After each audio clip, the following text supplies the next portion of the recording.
بسم اللہ الرحمن الرحیم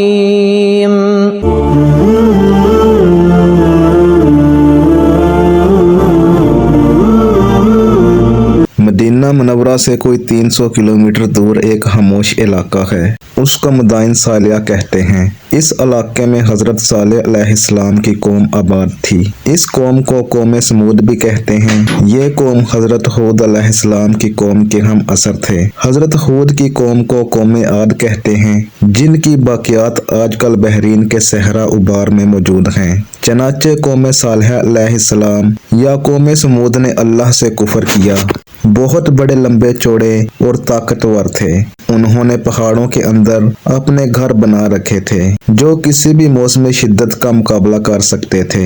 وہ حضرت صالح علیہ السلام کی تبلیغ کے مقابلے میں کہتے، اے صالح، ہمارے عظیم الشان گھروں کو دیکھ، کیا ہم بہت زیادہ طاقت والے نہیں؟ اگر ہمارے مقابلے پر کوئی اور قوم ہے، ان کو لاؤ ہمارے سامنے۔ لیکن جب انہوں نے اللہ کی نشانی ایک اونٹنی کو مار ڈالا، اونٹنی کا بچہ روتا ہوا چیختا چلاتا ہوا ایک پہاڑی میں گم ہو گیا۔ حضرت صالح علیہ السلام نے اپنی قوم سے فرمایا کہ 3 دن اپنے گھروں میں فائدہ اٹھا لو، یہ اللہ کا وعدہ ہے کہ جھوٹا نہیں ہوگا۔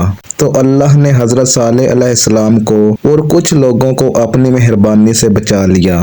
اس قوم کو چنگاڑ نے آ پکڑا، وہ اپنے گھروں میں اونڈے پڑے رہ گئے۔ فرشتے کی وہ چیخ یا چنگاڑ اتنی شدید تھی کہ ان کے کلیجے پھٹ گئے اور اپنے ہی گھروں میں پڑے پڑے ہلاک ہو گئے۔ وہ جتنے بھی طاقتور تھے لیکن اللہ سے زیادہ زور آور نہیں ہو سکتے، وہ بدتر اور اعلیٰ ہے۔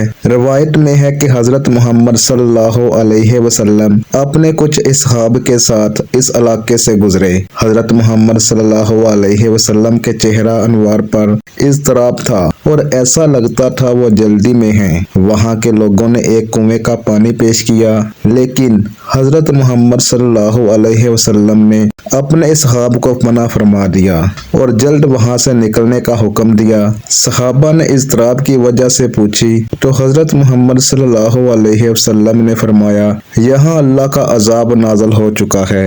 یہ علاقہ حضرت صالح علیہ السلام کی قوم کا ہے جس پر اللہ نے سخت عذاب نازل کیا۔ وہاں نہ رکنا اور نہ ہی پانی پینا، یہ ایسے راز ہیں جس کی خبر ہمیں نہیں ہے۔ حضرت محمد صلی اللہ علیہ وسلم طبیعتاً معصوم ہیں، چنانچہ عذاب الہی کا سن کر عام شخص اندر سے دہل جاتا ہے۔ وہ تو اللہ کے رسول ہیں جن کو اللہ کی طاقت کا بخوبی علم ہے۔ بالکل ایسے ہی قوم لوط کے ساتھ ہوا۔ وہ لوگ ہم جنس پرستی ہیں، وہ لوگ ہم جنس پرستی جیسے مکروہ کام میں پڑ چکے تھے۔ حضرت لوط علیہ السلام نے ان کو خبردار کیا، لیکن عیش و عشرت اور گناہوں کی لذت میں اس قدر غرق تھے کہ حضرت لوط علیہ السلام کو ستانا شروع کر دیا۔ حضرت لوط علیہ السلام حضرت ابراہیم علیہ السلام کے ہم اثر تھے۔ اپنی قوم کو بہت سمجھایا لیکن وہ باز نہیں آئے۔ اللہ نے اپنے فرشتے حضرت لوط علیہ السلام کی طرف بھیجے۔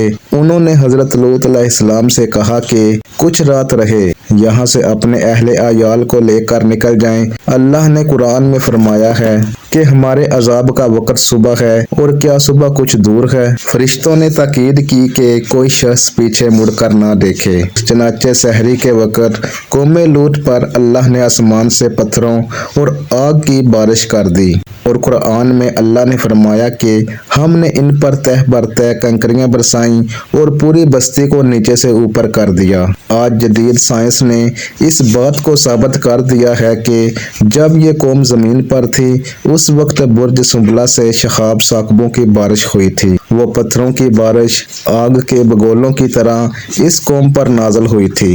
یہ اپنی دنیا میں مگن تھے۔ ان کی ہڈیوں سے پتہ چلتا ہے کہ انتہائی کربناک عذاب کی ضد میں آ گئے تھے۔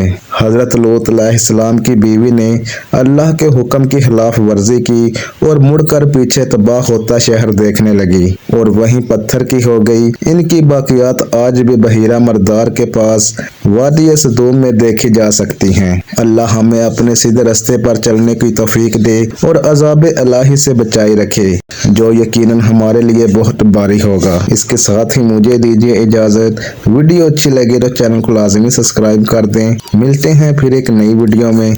اللہ نگہبان۔